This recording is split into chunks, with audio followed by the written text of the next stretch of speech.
Bismillahirrahmanirrahim. Assalamualaikum warahmatullahi wabarakatuh. Berita Al-Hijrah 23 Februari bersama saya Ardi Herman Marzi dan juru bahasa isyarat Ahmad Hafiz Azzamuddin. Dan kita ke tajuk utama untuk malam ini. Letupan gas di Puchong 2 maut. Juga 8 seperti mana saya sebut tadi, ringgit jatuh, pelaburan jatuh, inflasi naik. Jadi dia tak sama.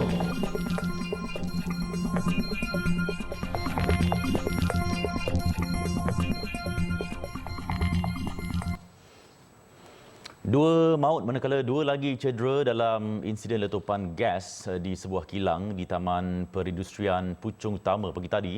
Penolong Operasi Jabatan Bomba dan Penyelamat Selangor, Ahmad Mukhlis Mokhtar berkata letupan berkenaan melibatkan gas asetilina dan pihaknya menerima panggilan kecemasan berhubung kejadian itu pada 10.14 pagi tadi. Tambah Ahmad Mukhlis, setibanya di lokasi kejadian, 16 anggota dari Balai Bomba dan Penyelamat, BBP Puchong, BBP Subang serta BBP Cyberjaya menjalankan kerja-kerja ventilation dijalankan bagi mengeluarkan gas yang masih berada di dalam kilang. Bomba turut mengesahkan bahawa 4 mangsa terlibat dalam insiden letupan berkenaan. Setakat berita ini ditulis, kesemua identiti mangsa sedang dikenal pasti.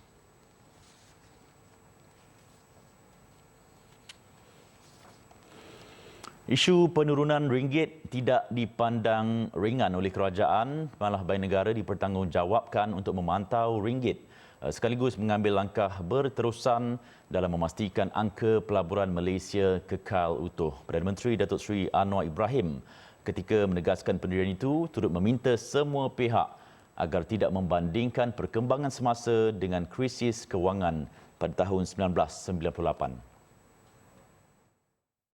8 seperti mana saya sebut tadi, ringgit jatuh, pelaburan jatuh, inflasi naik. Jadi dia tak sama.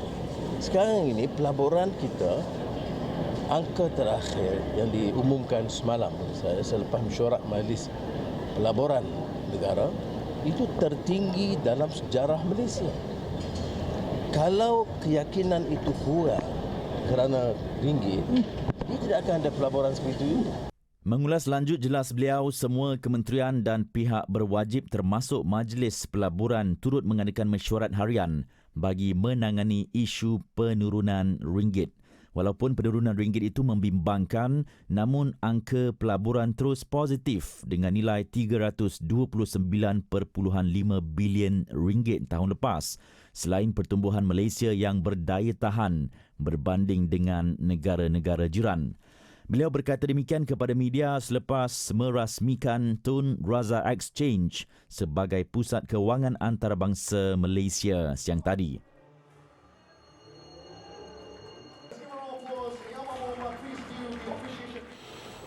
Sementara itu, keputusan berhubung isu bekalan beras termasuklah mekanisme beras putih madani akan dimuktamadkan menerusi mesyuarat khas Majlis Tindakan Cara Hidup Negara NACOL yang diadakan petang tadi.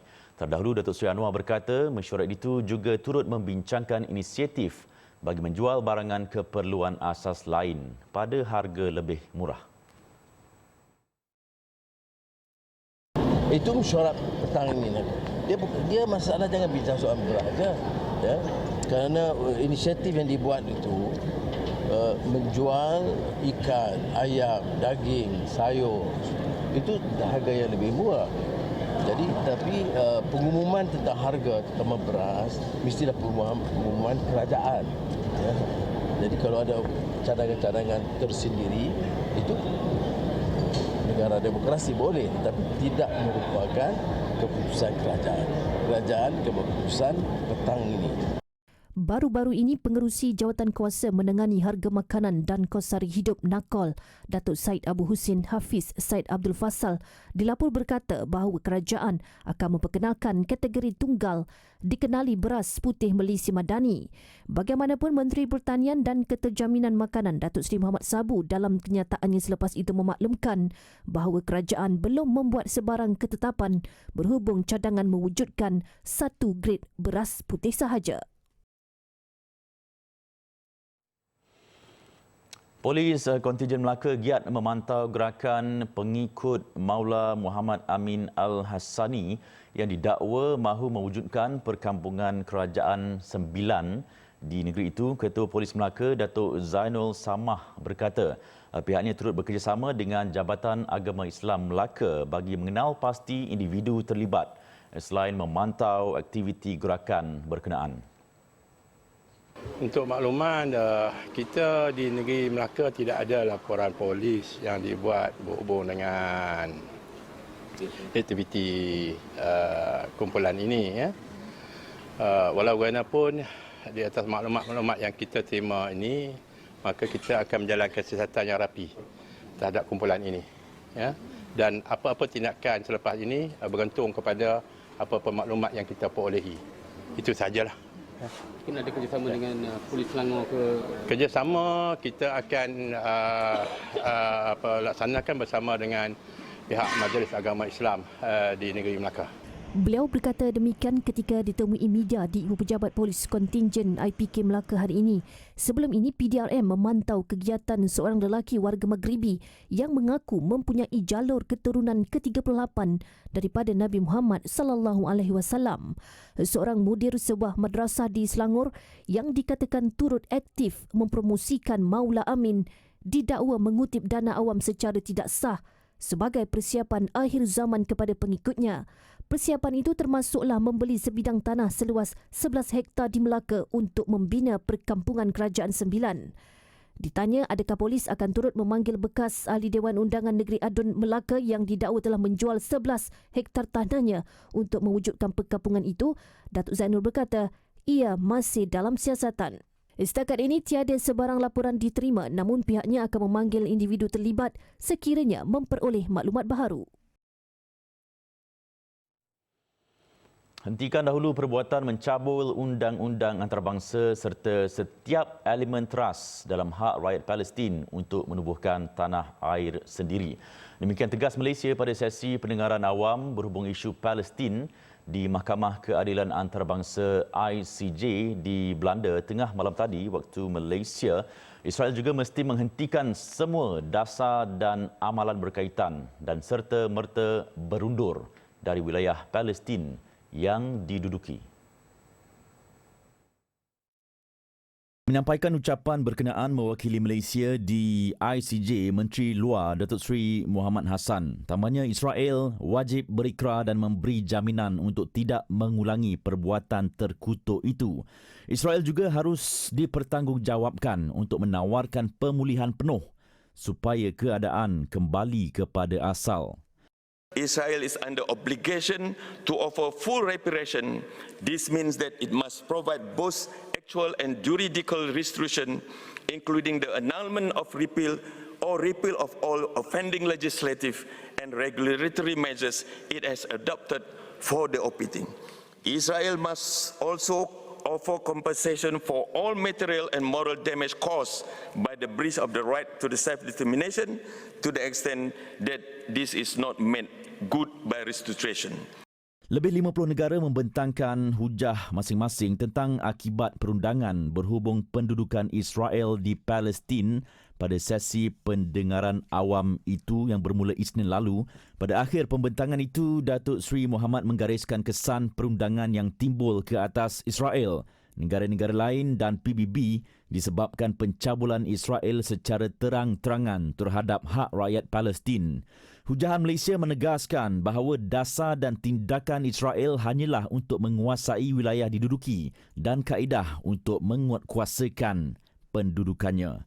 Menteri Luar itu mengetuai delegasi Malaysia di ICJ berhubung permintaan untuk pendapat nasihat berkaitan kesan perundangan yang timbul daripada dasar dan amalan Israel di wilayah Palestin yang diduduki, termasuk Baitul Maqdis Timur. Pendapat nasihat merupakan satu proses penting bagi memperolehi nasihat perundangan daripada ICJ, Badan Kehakiman PBB, selaras dengan Artikel 96 Piagam PBB dan Artikel 68 Statut ICJ. Malaysia bersetuju meningkatkan bantuan kewangan kepada Agensi Bantuan dan Kerja untuk Pelarian Palestin atau UNRWA selepas beberapa negara bertindak menghentikan sumbangan mereka.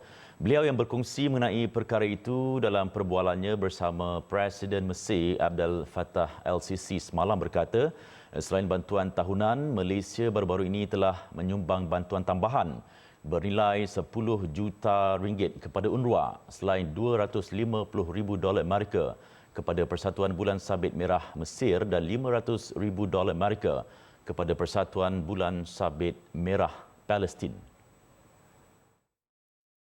Menerusi catatan di Facebooknya, Datuk Seri Anwar berkata beliau bersama Presiden Mesir senada dalam menzahirkan komitmen berterusan membantu saudara di Palestin. Datuk Seri Anwar turut merakamkan penghargaan kepada kerajaan Mesir yang memainkan peranan penting dalam membantu urusan penghantaran 100 tan bantuan kemanusiaan bernilai $1.2 juta Amerika kepada rakyat Gaza. Tambah Datuk Seri Anwar, beberapa ahli parlimen Malaysia daripada blok kerajaan dan pembangkang sedang dalam perjalanan ke Rafah bagi menyatakan sokongan buat Mesir dalam membantu urusan penghantaran bantuan kemanusiaan ke wilayah bergolak berkenaan. Beliau dalam pada itu sempat merakamkan ucapan tahniah kepada Abdel Fattah atas kemenangannya dalam pilihan raya Mesir baru-baru ini. Dalam perbualan itu, Datuk Seri Anwar dan Abdel Fattah menzahirkan komitmen untuk terus memperkukuh hubungan dua hala Malaysia-Mesir bukan sahaja terkait isu Palestin, bahkan merangkumi soal perdagangan dan ekonomi.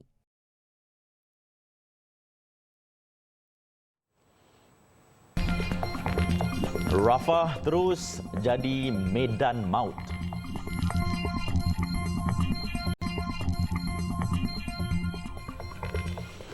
Masih bersama berita Al-Hijrah, ketika pendengaran awam di Mahkamah Keadilan Antarabangsa ICJ berhubung isu Palestin sedang berlangsung di The Hague, serangan di seluruh Gaza terus diperhebat. Menurut salah seorang penduduk Gaza, setiap hari hampir 50 individu syahid, termasuk wanita dan kanak-kanak gara-gara tindakan tidak berperi kemanusiaan Zionis. Ketika meluahkan kemarahannya, Mahmud Jargun berkata, penderitaan demi penderitaan dilalui rakyat Gaza ketika perang berlanjutan lebih 4 bulan lamanya. Lebih menyedihkan apabila serangan tetap disasarkan di kawasan yang kononnya diisytihar selamat. Malah hampir 30 kediaman musnah dibedil Zionis setiap hari. اليوم 50 شهيد في المناطق الآمنة أو 100 شهيد، كل يوم 20 بيت أو 30 بيت أو 30 عمارة بتروح. هذا هو هذا هو التآمر الدولي علينا. هيك هم بدهم. كل يوم 30 50 100 العدد هذا هو بالضبط.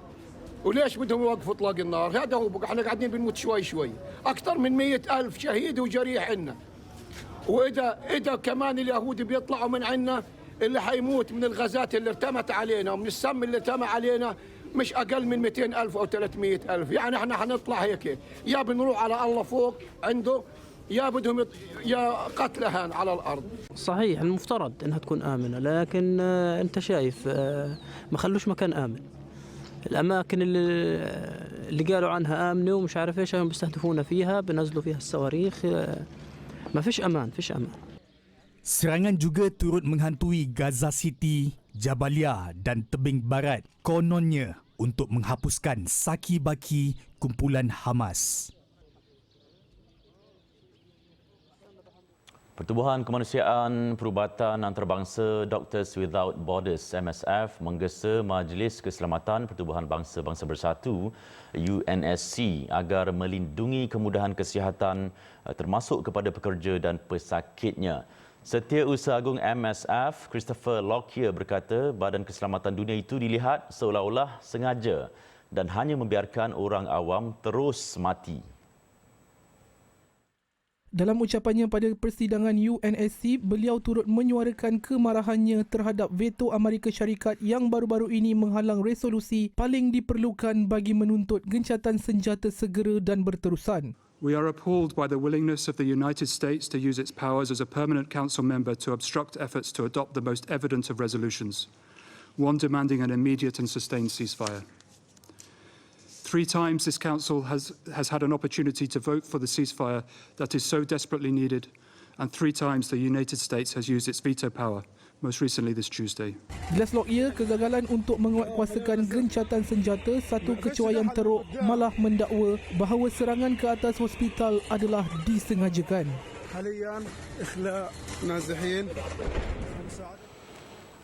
Palestin merancang memohon keanggotaan penuh dalam Pertubuhan Bangsa-Bangsa Bersatu PBB.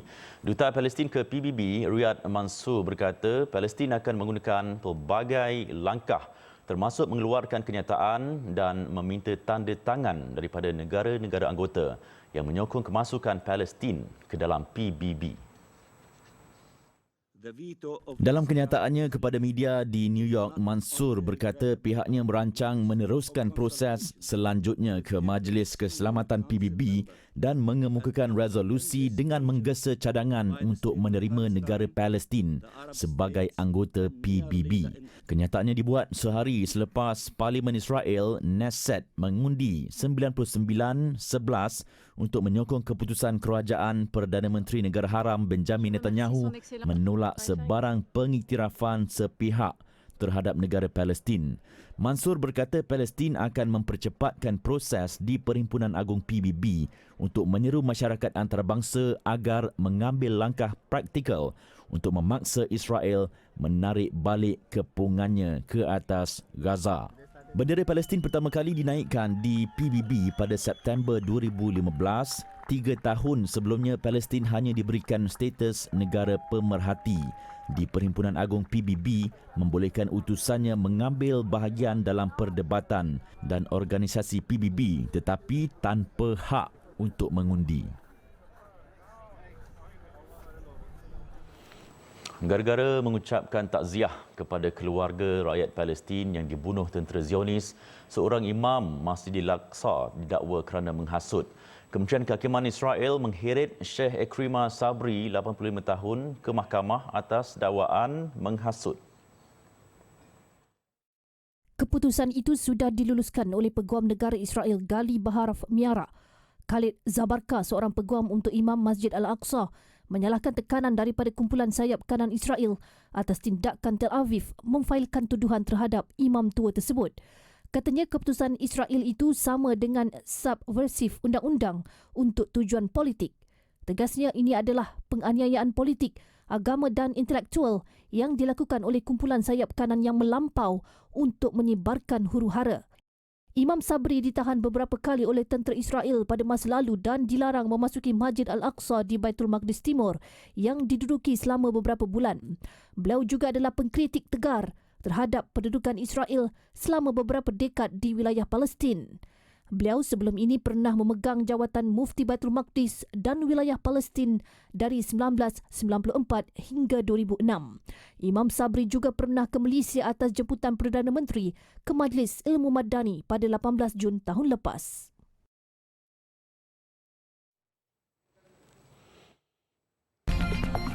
Lebih 40,000 pemandu teksi dan bas sekolah nikmati caruman Perkeso bulan depan.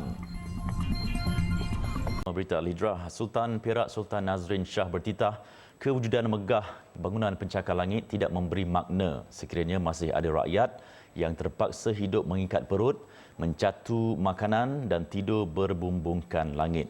Justru tegas baginda, usaha membasmi kemiskinan wajib diteruskan selari dengan matlamat untuk menjamin kesejahteraan sosial rakyat. Usaha pembasmian kemiskinan bukan sekadar memberi fokus kepada peningkatan pendapatan, tetapi turut mengambil kira kualiti dan kesejahteraan hidup. Direalisasikan dengan menyediakan jaringan keselamatan sosial yang utuh serta perkhidmatan penjagaan kesihatan yang baik.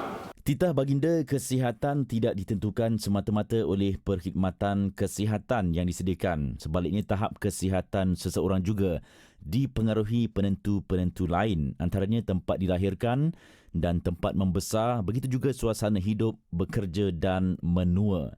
Selain itu, baginda bertitah pendidikan turut berperanan penting dalam usaha mengubah lanskap kemiskinan, mengeluarkan rakyat dari kepompong kemiskinan dan menaik taraf kehidupan rakyat.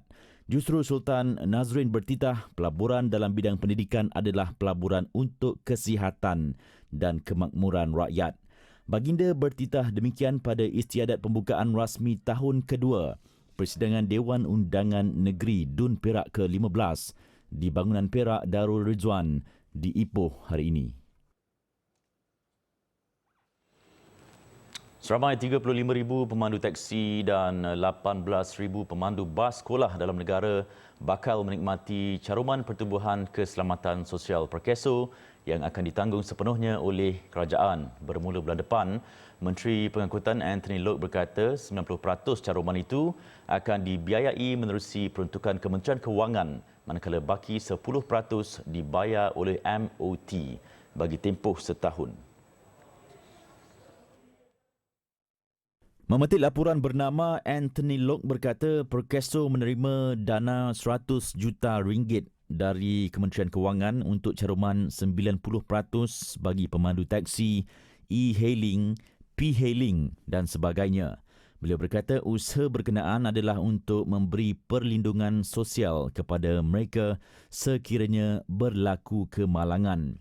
Mengulas lanjut, Loke berkata beliau sudah berbincang dengan Perkeso berhubung pelaksanaan inisiatif terbabit selain meminta agensi pengangkutan awam darat APAD menyerahkan senarai pemandu dalam pangkalan data mereka kepada Perkeso untuk disemak silang.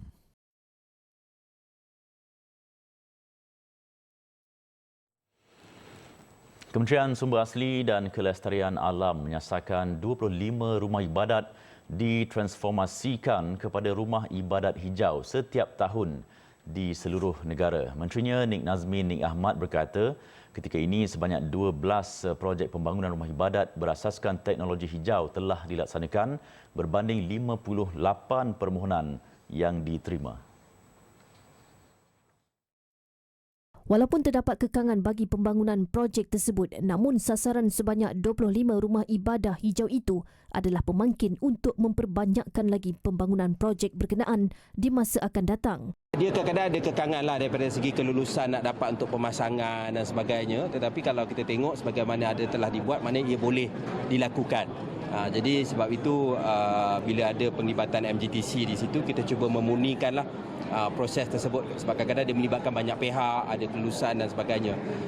Tetapi saya percaya bila masjid-masjid dan rumah ibadat melalui proses ini, mereka pun lebih faham. Nik Nazmi berkata demikian selepas menyempurnakan penyerahan sistem panel solar hasil pendanaan wakaf Masjid Hijau di Masjid Jami' Datuk Kelana Petra Sending, Ampangan Seremban Negeri Sembilan. Sistem panel solar adalah sebuah projek di bawah tabung wakaf Masjid Hijau yang dianjurkan Yayasan Wakaf Malaysia YWM dan Malaysian Green Technology and Climate Change Corporation atau MGTC. Masjid Jami' Datuk Kelana Petra Sending antara masjid yang menerima dana wakaf Masjid Hijau berjumlah RM60,000 melibatkan pemasangan sistem panel solar dan telah siap diguna pakai sejak November 2023. Bagi tempoh 2 bulan pertama, sistem tersebut telah menjana RM5,822 kilowatt per jam bersamaan RM3,226 dan sistem panel solar itu dijangka akan menjana tenaga boleh baharu sebanyak RM26,600 kilowatt per jam bersamaan RM14,000 secara tahunan.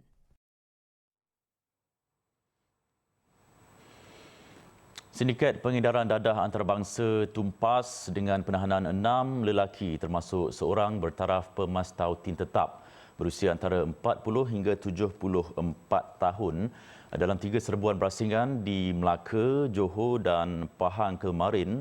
Polis turut merampas dadah bernilai RM4.02 juta. Pengarah Jabatan Siasatan Jenayah Narkotik JSJN Bukit Aman, Datuk Seri Muhammad Kamarudin Mak Din berkata sindiket yang dikesan aktif sejak pertengahan tahun lalu itu menjadikan Pantai Kelebang Melaka sebagai transit sebelum bekalan dadah dipasarkan ke Dumai, Indonesia. Tambah Datuk Seri Muhammad Kamarudin, rampasan terbabit melibatkan dadah disyaki syabu dan pil ekstasi masing-masing seberat 52 kg dan 31.4 kg. Bahawa dia bekalan akan dapat boleh daripada utara menggunakan jalan darat dan mereka ini akan menggunakan kenderaan persendirian untuk membawa dadah ini dan kemudian tu mereka ini akan meninggalkan di satu tempat dan kemudian tu ada sedikit yang lain yang tak ambil lah. So memang mereka ni adalah grup yang begitu tersusun. Dalam sindiket ini, yes, kita percayai mereka menggunakan Pantai Kelebang untuk membawa dadah itu keluar ke sebelah Dumai. Beliau berkata demikian kepada media di Ibu Pejabat Polis Kontingen Melaka di Bukit Beruang hari ini. Menurutnya, kesemua dadah yang dipercayai dipasarkan ke negara jiran boleh digunakan untuk 365,000 penagih. Saringan awam mendapati 2 daripada 6 suspek positif dadah jenis methamphetamine, manakala 5 daripadanya memiliki rekod jenayah lampau. Polis turut menyita 2 kenderaan dan wang tunai bernilai RM103,000. Kesemua suspek direman selama 7 hari bermula kemarin bagi membantu siasatan mengikut Seksyen 39B Akta Dadah Berbahaya 1952. Peraturan dan enactment khusus bagi kecerdasan buatan atau AI wajar diwujudkan di setiap negara. Pakar AI Dr. Khulud Almani berkata, benteng keselamatan perlu dibina bagi membantras penyalahgunaan AI, termasuklah penyebaran berita palsu, deepfake dan jenayah cyber lain. Benteng keselamatan itu termasuklah menerusi platform undang-undang serta sistem security yang kukuh. Khadijah Faisal yang sempat menembual Dr. Khulud ketika menghadiri Saudi Media Forum 3 2024 di Riyadh, Arab Saudi baru-baru ini ada butirannya. Dr. Khulud tidak menafikan bahawa kecerdasan buatan atau AI merupakan revolusi yang dapat membantu pelbagai industri dan masyarakat, khususnya media. A couple of days ago, we have been surprised by OpenAI announcing the release of Sora, which is a new artificial intelligence generative AI tool that generates whole videos for a minute or so using artificial intelligence and with the ease of just a prompt of text or maybe a simple image. So we can see that content creation, journalism, all of those industries are completely shifting in the presence of artificial intelligence. Namun kebijaksanaan AI juga mampu memanipulasi struktur dan teks, malah generatif AI seperti ChatGPT juga mampu menghasilkan konten yang tidak tepat dengan mudah dan cepat sehingga menghasilkan imej, video dan suara tiruan yang seakan-akan sama atau lebih dikenali sebagai deepfake. But again, I need to highlight that artificial intelligence and specifically speaking about Gen AI or generative AI is evolving so quickly in a pace that we need to have to enact regulations that regulate artificial intelligence, and here comes what we call responsible AI and AI ethics, because AI ethics here are a critical challenge today in the space of artificial intelligence and really needs to be addressed as soon as possible before this artificial intelligence evolution could affect the humanity. Lebih membimbangkan apabila Forum Ekonomi Dunia WEF baru-baru ini melaporkan maklumat palsu dan mengelirukan yang ditambah dengan AI itu juga mampu menghakis demokrasi dan mewujudkan polarisasi masyarakat yang memberi ancaman dan risiko kepada ekonomi global. dalam situasi seperti inilah peranan media arus perdana amat penting. Integriti dan kredibiliti kewartawanan harus dikekalkan. Jangan kerana nak cepat, segala fakta yang sahih dan benar diketepikan. Dan diharapkan cadangan untuk mewujudkan peraturan dan hukuman bagi salah guna kecerdasan buatan AI ini dapat diwujudkan dan diteliti serta dipertimbangkan di negara kita demi keselamatan dan keharmonian negara. Laporan Khadiza Faisal bersama jurukamera Nur Nazir Hafiz Japruddin dari Riyadh untuk Berita Al-Hijrah.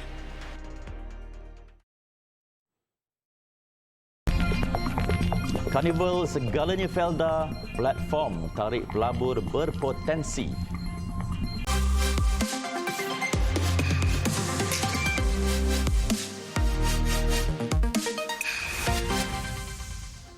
Karnival Segalanya Felda yang dilancarkan sempena 10 tahun Menara Felda memberi peluang kepada warga Felda untuk mempromosi keluaran produk berkualiti mereka selain menarik pelabur berpotensi. Ini juga sejajar dengan matlamat jangka panjang Felda untuk membentuk komuniti lestari selain menjamin kesinambungan generasi baru Felda.